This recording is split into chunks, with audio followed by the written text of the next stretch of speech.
What is up, everyone? Welcome to another episode of F1 Fantasy Pole Position. It is Tuesday, April 15th. My name is Ewan. On today's episode, I'm going to get into a Saudi Arabian Grand Prix preview / team selection.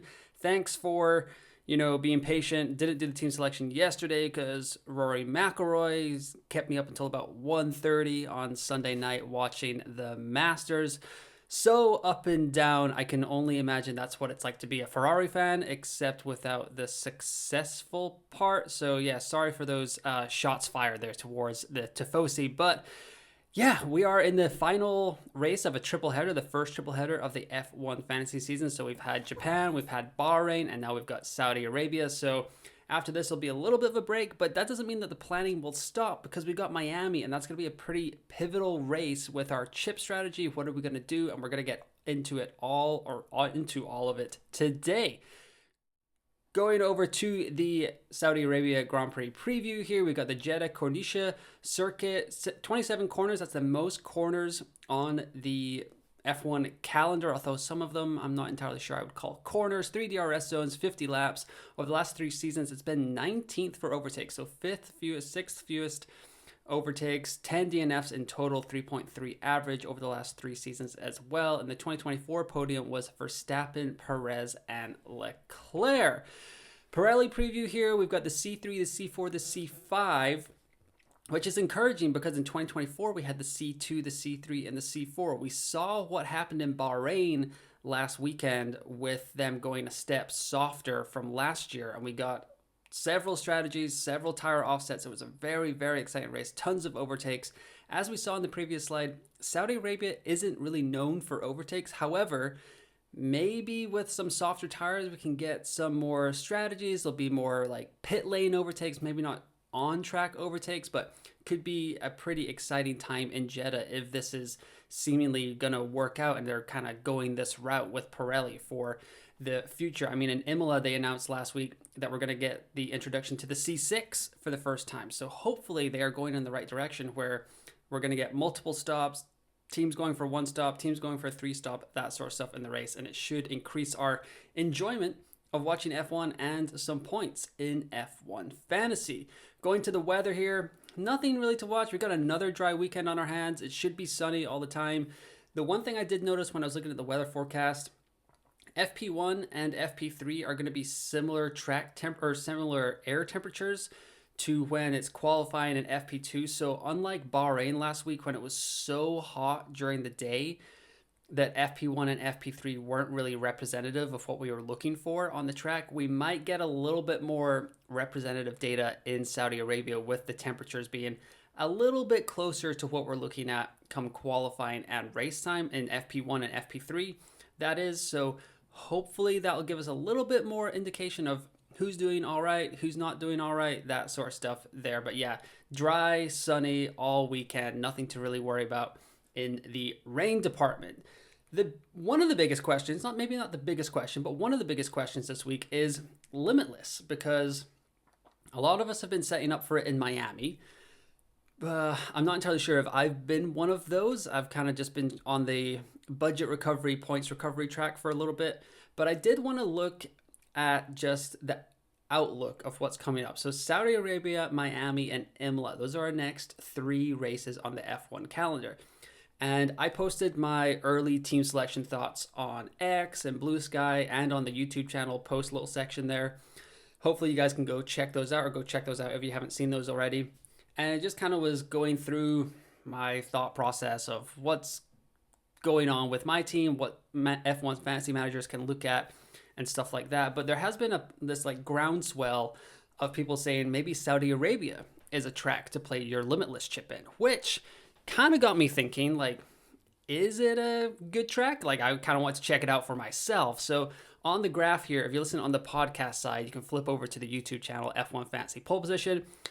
I've got overtakes, DNFs, 2024 Limitless score, which is a little loosey-goosey math from me, and then my 2024 score. So you can actually go back and look at your old scores on the F1 Fantasy game. If you didn't know that, go to completed on the tab, and then you can select the year. So this is what I was looking at. So Saudi Arabia is 19th for overtakes, and it has had 10 DNFs from 2022 to 2024.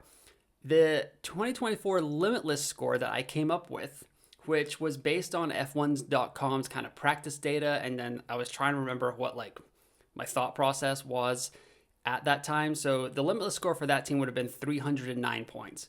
My 2024 score for my T1 team that race was 154 points. For Miami, it's 8th for overtakes. There's been 5 DNFs over the last 3 seasons. 314 points would have been the best Limitless score. I think for that one, I took Lando Norris as the 2X driver. I remember I took a punt on him, and that's when he won his first race, so it did work out, but he also had a DNF in the sprint, so I was kind of like, you're just going to have to go along with it, and my 2024 score for that was 258 points. So as you can see, I scored 100 more points in Miami. The Limitless score would have actually scored more points in Miami than Saudi Arabia, but the gap in those scores was like 155 points from the Limitless score to my team score, and then it was only about like 56 points there in Miami. And then Imola is 23rd for overtakes out of the 24 tracks. It's only had 2 races in the last 3 seasons because there was that flood that happened in that area of the world in 2023, and they had to cancel the race. There's been 3 DNFs over those 2 races, and then the Limitless score for that race would have been 299-ish is what I could best guesstimate, kind of thing. And my 2024 score with my T1 team for that race was 211, so that's 88-point gap. So I was actually watching Formula Fantasy Hub Rob's preview this morning, and he made a great point that low overtake tracks where teams traditionally don't DNF that much, like the high scoring teams, the top 4 teams don't really get that many DNFs, could be an opportunity for us to play the Limitless chip. But just looking at it overall, all 3 of these tracks might be a good idea to play our Limitless chip at. It's just how are we going to be set up here? And a key thing for that is going to be the budget building. And as we're about to see here, budget building is not going to be super easy this week in Saudi Arabia. But Imola, low overtake track, teams should do quite well here. There are some runoffs, there are some gravel, whereas Saudi Arabia is a little bit of a street circuit, or it is a street circuit. And it's just a little bit scary to play the Limitless chip there. Miami has some high overtakes, so that could result in like Haas doing quite well. Like they scored 42 points this past weekend in Bahrain, and that'd be a little bit of a downer if you were using your Limitless. And then like we had, a lot of us had Mercedes this weekend. I think they scored about 57 points, but Haas scoring 42 points. That's crazy. We don't really want that when we play our Limitless chip either. So it is a great point that like you have 3 point scoring sessions for a sprint race like in Miami. However, it is interesting to think that maybe it is better to play a low overtake track, especially when we're trying to balance budget building with point scoring and all that stuff. So I think it's valid to play your Limitless chip at any of the next 3 races. I don't think I'm going to go Saudi Arabia because for me, it's just slightly terrifying to not have Max Verstappen on my Limitless chip. Like I feel like he could just totally break the weekend. We'll have to see how Red Bull looks around Jeddah, but it was not a great weekend for them in Bahrain. There's all these rumors coming out about like Max is looking to get out of the team, like he could activate a performance clause in his contract, that sort of stuff. So it will probably come down to what we see in free practice on Friday and Saturday, but Miami is still a good traditional option because of the sprint, 3-point scoring weekend, that kind of stuff. And then Imola could be a little bit of a differential, but I've kind of rambled on enough about this. Let's go check out some budget building options and then my team selection for Jeddah. Alrighty, folks, we are on f1fantasytools.com here, the budget building tool, which is fantastic. Like you just saw in the little promo there, 50% off your first month if you use promo code UN50. Would highly recommend it. So for most of the 2025 season so far, we have had a plethora, there's your SAT word of the day, of options to budget build, kind of. And it's about to dry up in the desert of Saudi Arabia in Jeddah because it is not looking too pretty this week in F1 Fantasy. As we can see here, Oscar Piastri in the A tier asset, 16 points, probably locked in for a 0.3 price rise, barring a DNF. Russell, it gets a little trickier. Like, it's already tricky in the A tier drivers. So Russell scored 31 points in Bahrain. That was fantastic, but he needs 31 points for a max increase. Antonelli, 34. Hamilton, 35. Verstappen, like, Piastri is probably looking at, we're probably only looking at one A tier driver going up in price this week, in max price. So I think it's probably going to come down to Piastri versus Russell for your 2X driver this week. But Piastri, still the best bang for your buck option in all of fantasy, maybe besides like the Haas constructor. But anyway, as we move down to the B tier drivers, this is where we've been building our budget, making our money the entire season, or since Australia for me, because it did not go too well there. So as you can see here, Behrman and Hadjar, 0.6 price increase. Behrman needs 3 points. Hadjar needs 6 points. So feeling pretty good. I got those two guys in my team.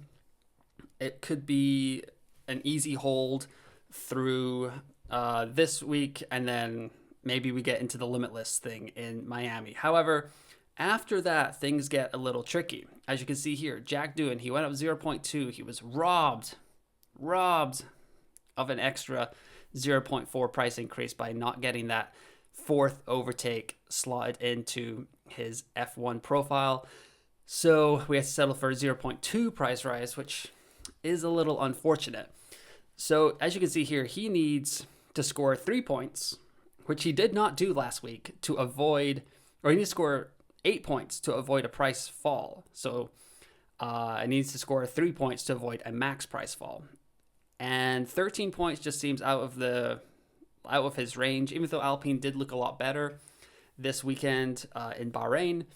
Doohan was probably a little unlucky to not finish around where he started in qualifying.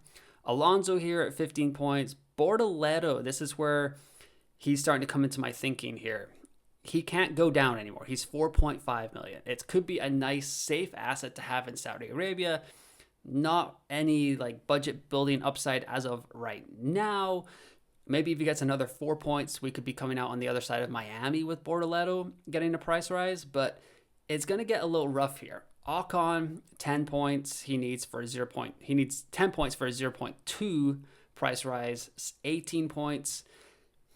I mean, Haas could get it done, so I don't want to keep doubting them, but 18 points at low overtake circuit seems a little unlikely. And then we get into the Lawsons, the Gaslys, the Albons. None of these guys above Lawson, I would say, are getting anywhere near a max price rise. Gasly, we could be looking at a 0.2 price increase. So that is something I'm thinking about in the long term. And then on Thursday this week, I will have another video talking about future planning, which will probably just go more into the topic we've been talking about with Limitless and stuff like that, more in depth. But this is more of a team selection preview video, so I want to kind of cover it all off and get some thoughts down on video. So the B tier drivers, it's going to be a little bit tougher for us to build budget here. For the constructors, we really don't have to worry about any of them. Like, as you can see here, they all rose in price last week. They all went up the max price rise. Haas is looking like a good option. Alpine's looking like a good option. Racing Bulls is a good option. Williams and Kick Sauber, if you still have Williams, you've been getting some nice price rises, but I think those days are coming to an end a little bit. But yeah, over here, double A tier constructor is nothing to worry about as well, along with Haas is fine also. So no, not like anything bad going on in the constructors, but it is the B tier drivers where our budget rises are going to kind of dry up a little bit. So then when we take it over here to the team selection, here's my T1 squad, 0.9 million in the bank. I've got Piastri, Ocon, Behrman, Doohan, Hadjar.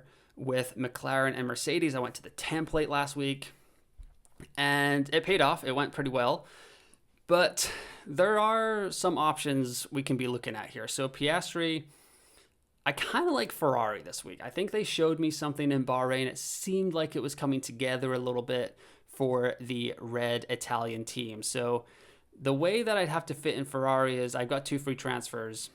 So the only way I can get them in is if I go to Antonelli, which I don't feel great about. So it might have to hold off on Ferrari. However, if they show something in free practice that looks outstanding, we could be getting into some weird territory here. I don't think I'll be getting rid of McLaren per se, but there is a world where, you can keep all this and like you get Oscar, who I think is, I don't know. I prefer him to Lando right now. I know in the point scoring department, Lando has the lead, but that's pretty much Australia and that's it.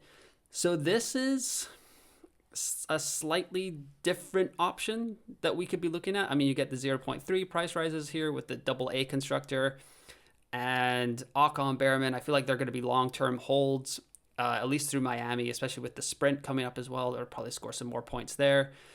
Doohan is where I'm kind of starting to waver on him. I don't think he's going to really build us any more budget. It did come out on the race.com yesterday that they believe he's going to keep his seat through the summer, which is interesting because that makes him almost a worse option in F1 fantasy, because if he was going to lose his seat heading into Miami, I was like, well, then I'll probably play the Limitless chip in Miami because he won't cost me any points and he won't cost me any budget because he'll be an inactive driver and I'll have the Limitless chip, and on the others I'll deal with him on the other side. Maybe Franco Colapinto is like 6 million and I could still get up to him there. But if we go back to the constructor here, I've got McLaren. So I'm kind of, right now, I think this is probably the easiest move for me, is to just get Doohan down to Bortoleto, not take any price drops in my squad, like Ocon, Behrman, like all of these assets should rise. Like if we go back here, Ocon needs 10 points to avoid a price fall. Hadjar needs 1 point. Behrman, so that's feeling pretty good. The constructors won't fall either. Piastri is not going to fall. So if I can get 6 of my 7 assets rising and continuing to build budget, I like that quite a bit. It looks like Gasly's going to continue to fall at least a little bit here. 13 points is doable, but if he scores 12 or less, he'll fall again. Then, like, Stroll is not really an option for me, but Alonso is about to be either 6.2 or 5.8 million, which will make him a great asset in the game. So I'm kind of lining that up for Miami. And also, if I just use 1 free transfer, having 3 free transfers in Miami gives me flexibility in case something wacky happens in Jeddah. Or I can still play the Limitless chip, and the worst case scenario is that I've burned a transfer. I'll still have 2 transfers coming out on the other side. But even in Miami, I think it'll still be Piastri's rising, Ocon's rising, Behrman's rising, McLaren's rising, Mercedes is rising. Hadjar might be the one where he could fall back down, but I think I'd be willing to risk that. I'd still have 5 of 7 assets rising in budget in Miami while I play Limitless. So just using 1 transfer this week on this T1 squad would keep it where I'd have flexibility to still play Limitless in Miami or even Imola, but I'd have 3 free transfers for Miami if I want to adjust the squad for Imola as well to set that up for some price rises, just depending on what happens in Saudi Arabia. So I think as of right now, it's 7:36 a.m. in Germany when I record this. This is probably where my head is at right now, heading into like Saturday's deadline. But if you weren't a template squad, as you can see here, I've got some variations of my T2 and my T3 team. So let's go to the T3 squad here. This is like 72K in the world. Piastri, Russell, Behrman, Doohan, Hadjar, McLaren, Haas. Not bad either. Piastri's likely to go up. Behrman's likely to go up. Hadjar, McLaren, Haas, both going to go up. Russell is on the fence there, like we just looked at with the budget building tool. He needs to score 11 points for a 0.1 increase, so he's pretty safe as well. But if you want to get to like a safer build, there's also the option, like I could do Ferrari, bring in Ferrari here, and then get Mr. Alonso as a long-term hold. But Like I said, we go to the budget builder, probably going down. Needs 9 points to go up 0.2. Like, that price is falling so much that he is starting to come into my thoughts. So this is an option there, because then you've got double McLaren. I've got the two strongest constructors. I think Ferrari, they kind of showed me something in Bahrain where I'm starting to become interested in them a little bit. This team has a little bit more budget than my T1 team, so it is a little easier to get to a build like this. But yeah, 6.5, even if I just brought in the template of Mercedes, I'd have 9.9. So that could be looking at like a Pierre Gasly kind of building there, because 13 points is a lot, but it could just be, it's more of a damage control week in F1 Fantasy. So whatever you're kind of thinking there is, you're not going to get the 3 million price rises that I think we've been used to these last 2 or 3 races.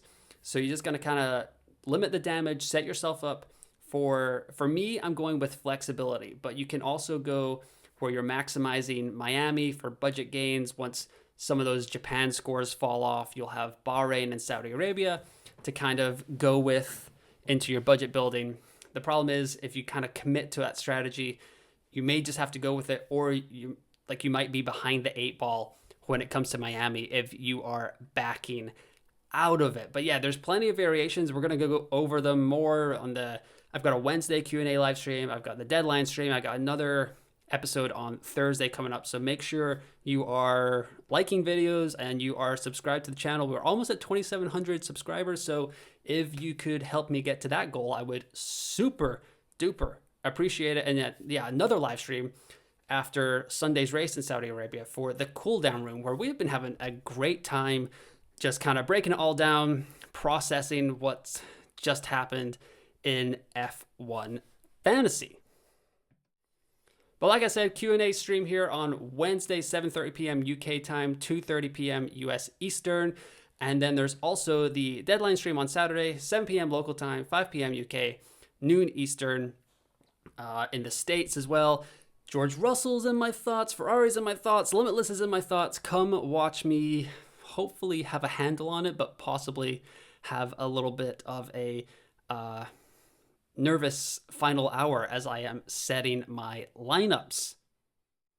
But that'll do it for today's team selection video, Saudi Arabian Grand Prix preview. Thank you for your patience for letting me have this out one day later than I usually do. But yeah, congrats to Rory McIlroy, career Grand Slam, only one of 6 golfers to ever do it. Like, unreal. But that'll probably do it for Golf Talk on the F1 Fantasy Pole Position YouTube channel and podcast. But yeah, let me know in the comments what your lineup decisions are. We can go over them on the Q&A live stream on Wednesday, or the future planning episode that is coming out on Thursday. And then, yeah, you can hit me up on X, TikTok, Blue Sky at F1 Fantasy Ewan. Always happy to chit chat F1 Fantasy. But hopefully Bahrain went well. Hopefully we've got some plans forming in Saudi Arabia for our lineups, and then what we're going to do with this Limitless chip. Is it going to be Saudi Arabia? Is it going to be Miami? Is it going to be Imola? We are going to figure it all out together. But yeah, have a good week of planning. I'll see you at the live streams and then Thursday's episode. But once again, thanks for listening. Thanks for watching, and I will talk to you next time.